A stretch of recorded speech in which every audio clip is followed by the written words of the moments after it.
Hey folks, Jimmy here, aka Pallet of the Dead. Welcome back to the channel and welcome to the latest issue of Warhammer Age of Sigmar Stormbringer magazine. Now, as per usual with all these videos, if you like them, hit the like button, subscribe to the channel if you haven't already, and of course drop us a comment down below. Love hearing back from you guys and it goes a massive way to helping the channel too. Now, this week we're on issue 4 of Stormbringer magazine and we have some pretty good paints with this one. So it is a paint issue. Our first paint issue as well, so we have 4 pots of paint. This is actually fairly decent value for money in all honesty. So, of the 4 pots of paint, these are going to be our base colours for the vast majority of the minis we get. So, we have our base colours for our Stormcast Eternals and we have our base colours for our Oryx. Now, first off, starting off with the Oryx, we'll go through the paints. We have Oryx Flesh. A really good green colour. Now you will see in the pages of the magazine and the painting guide that this colour works very nicely. You will need, however, a shade over the top of it. Whether this is Norn Oil, Colia Green shade, you could use Drakenhof Nightshade. I wouldn't recommend it because it will look weird, but Colia Green shade is the way I'd go with that one, or even a contrast paint, one of the contrast greens, thin down, works very nicely with it. But a pretty good colour. In all honesty, definitely worth your time and effort, so not bad at all. Then we move on, we have Cantor Blue. You are going to use a fair bit of this if you are following the paint guide, because you will be using it for the robes and armour panels of your Stormcast Eternals. It's not bad. It's not bad blue, really. Norn Oil over the top of it works very nicely. Or Drakenhof Nightshade works very nicely over the top of it as well. But yeah, not too bad. We have Lead Belcher, our first silver paint. So Lead Belcher is a very nice darker metallic colour. Yeah, you'll use it on blades, you'll use it on armour panels that aren't gold or anything like that, and it'll work very well. So it's pretty decent. Using a bit of Norn Oil over the top of it darkens it down very nicely, and it works fantastically. But pretty decent. I use a lot of this paint as well, so. And then lastly, we have Retributor Armour. Retributor Armour is a very nice shade of gold. It is a reddish gold in certain lights. It's your bog standard gold. You will use a lot of this over the Stormcast Eternals, so you will probably need another pot of this later on.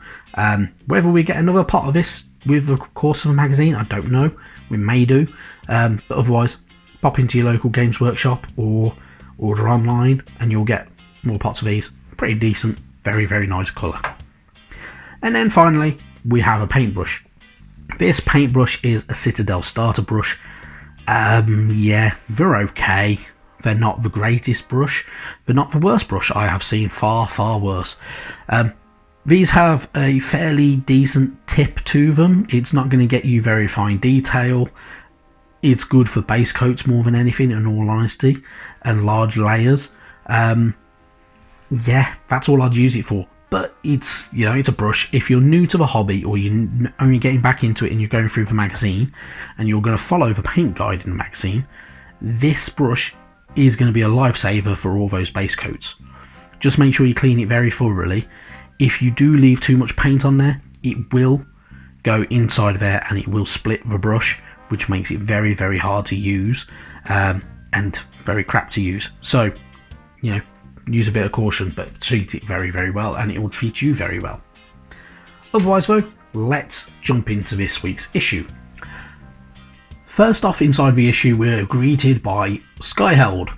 So, hidden deep within the mountains of Ram Hut's spine is a place of wonder, terror and ancient secrets.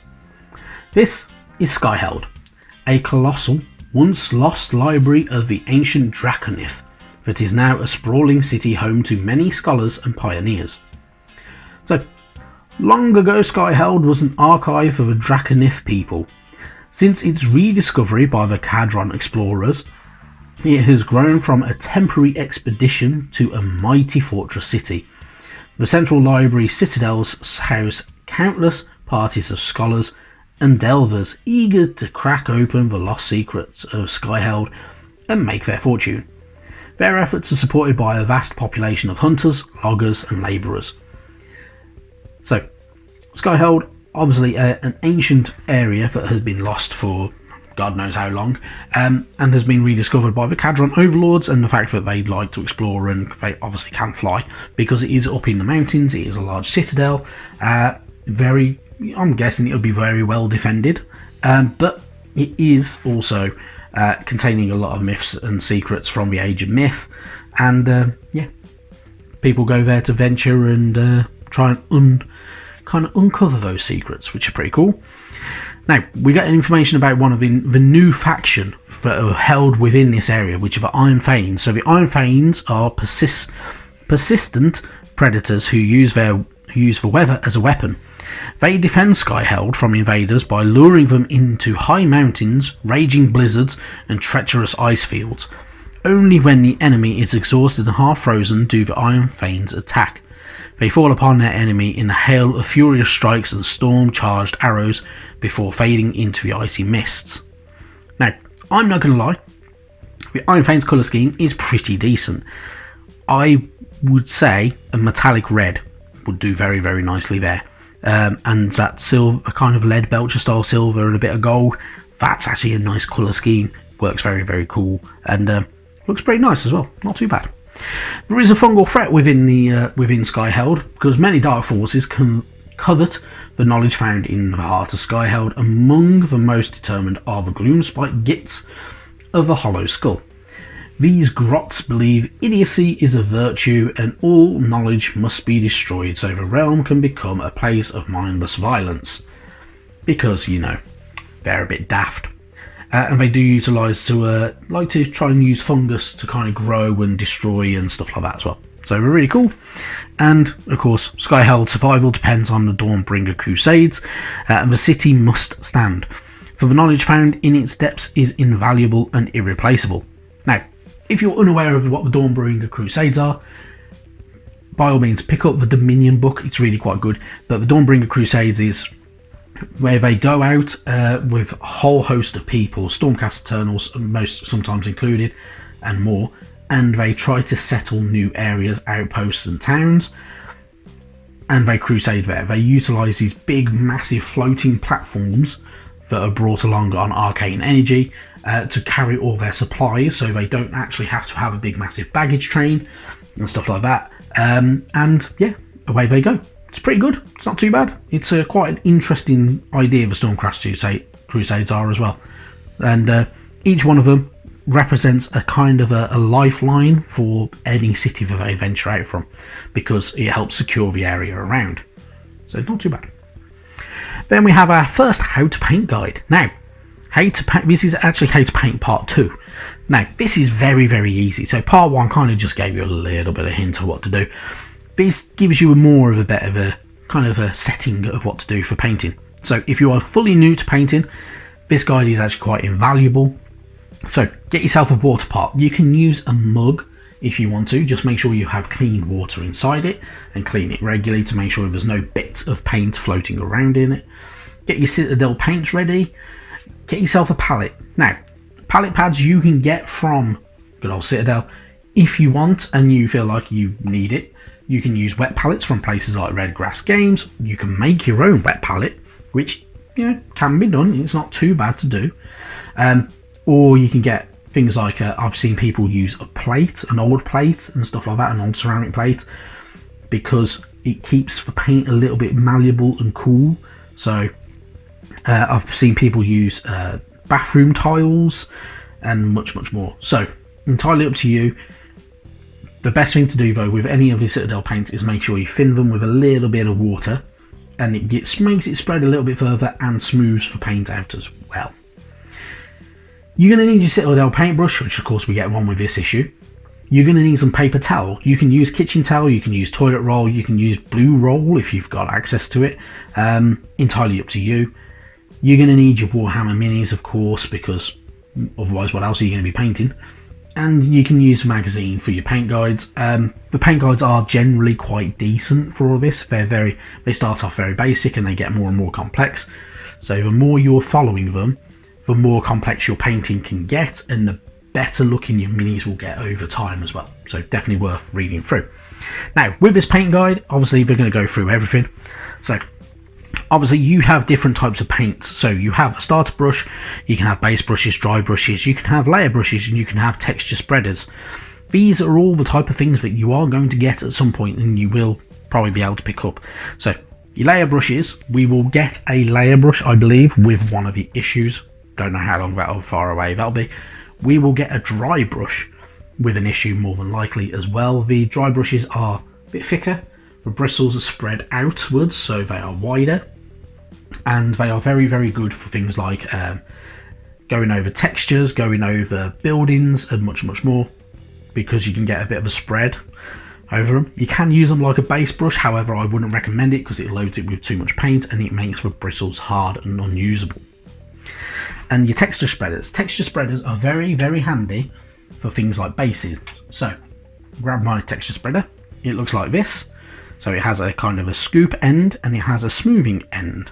So you utilize this to get into all your little nooks and crannies, and you can spread the paint out as you go. So for instance, if I grab one of my kind of bases that I've already done before from up here, this is a texture paint. Texture paints are normally filled with bits like little sand and stuff like that, and they are utilized. So we will get probably Sterling Mud with good old Stormbringer magazine at some point. This will be very, very handy to have. I use sometimes Vallejo texture paint, I use Sterling Mud, I use Astro Granite, I use Valhalla Snow, and that spreader works on everything. So very, very handy to have. It's slightly bendy as well, so you can bend them tips.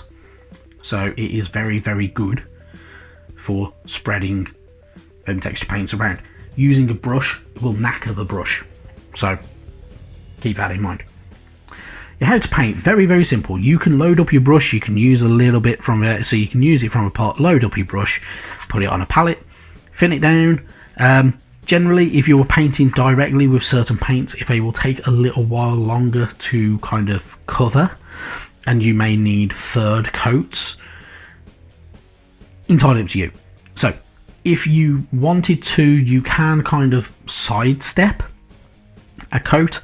So you can go with, for instance, using Mechanica Standard Grey, which is what I generally do, as a base, and then layering over this. It sidesteps having them two coats. You can get a very, very good layer of gold, for instance, over Mechanica Standard Grey, and it will look better than that, but not quite as bright as that. So it's very much in between. When you put a shade over it and then you layer over it, it does not matter too much. So it's not too bad. Same can be said with things like Auric Flesh, works exactly the same way. But if you're following a painting guide, this is the way you're going to be doing it. A little tiny bit of water mixed in with your paint, and it will look very, very nice. So it will look a little bit streaky. You will need to go over it a second time, and you will need to go over it a third time to get it absolutely spot on. But otherwise, it'll look pretty good. It's not too bad. Then make sure you're dipping your brush in your paint, making sure you are cleaning off your paint as well. For layers, you want a thin coat. Now, not too thin a coat, but you may need 2 coats for this. But otherwise, you literally dip a bit of brush, mix it with on your palette, paint over. You may need a couple of layers, and it will absolutely be spot on. But it's not too bad. It's a pretty decent way of painting. The guide itself is teaching you how to paint very, very nicely. You can get 3 colours on your Stormcast Eternals, which is actually fairly decent for a basic colour scheme, and it's not too bad. You can get pretty much 2 colours for your Cruel Boys, and they will look very, very nice as well. So once you're done with your Stormcast Eternals, they'll look something like that. When you're done with your Cruel Boys, they'll look something like that. So 2 colours is pretty decent, it's not too bad, and you're part of the way there already. So happy days. Moving forward though, we have our basics of combat as well. So this is all about rend and damage. So rending the armour and damaging the actual combatant, and all your attack sequences as well. So over time, the rules are going to get fleshed out even more and more and more, and we will get a lot more information. So you can go and play and have these big grand battles. But otherwise, we also have more information about movement, and we have our playthrough for the week, which takes us through all your Gut Rippers attacking, your Knight Arcanum, and your Stormcast Eternals, so your Vindictors as well. pretty decent, not too bad. We also have the basics of our war scrolls, so the basic ends, so not including your movement ranges or anything like that. You just got your wounds and your saves, no bravery, no movement, but pretty decent, not too bad. Either way, though, you will have fun, I am sure, if you're playing along with the magazine, and it will teach you more and more and more and more and more as we go. Anyway, moving on to next week. Next week we have issue 5, and we have our exclusive Stormcast Eternal Praetor Prime Mini. This is exclusive to the magazine. If you are collecting the magazine, you do not want to miss out on this issue, because that is a pretty cool mini. I like that one. It looks very, very nice. The Praetors, new Stormcast Eternals as well. Very nice. So, good stuff. Issue 6 is another decent issue. We have Hobgrot Slitters, 10 of them. They're pretty cool, they're pretty different. They're like hobgoblins, really. They have a different colour scheme to them. They're not green. They're kind of like that weird kind of yellow ochre kind of colour. A bit earthy. And they have a weird armour to them as well, which they look pretty cool, but they are all part of the Auric range. They look good, they look nice. I've already got some of them. I have never painted them since Dominion came out, and so yeah, I really need to get on with it, but pretty good stuff. Otherwise though, the magazine's going to go really, really well. We've got a load of really, really good minis to look forward to. If you have subscribed and you've gone for premium, you're going to get some really good stuff as well, so definitely worth checking out that. But otherwise, thank you very, very much for watching this kind of extended video with me explaining paints, and yeah, I'll see you next time. Bye bye now.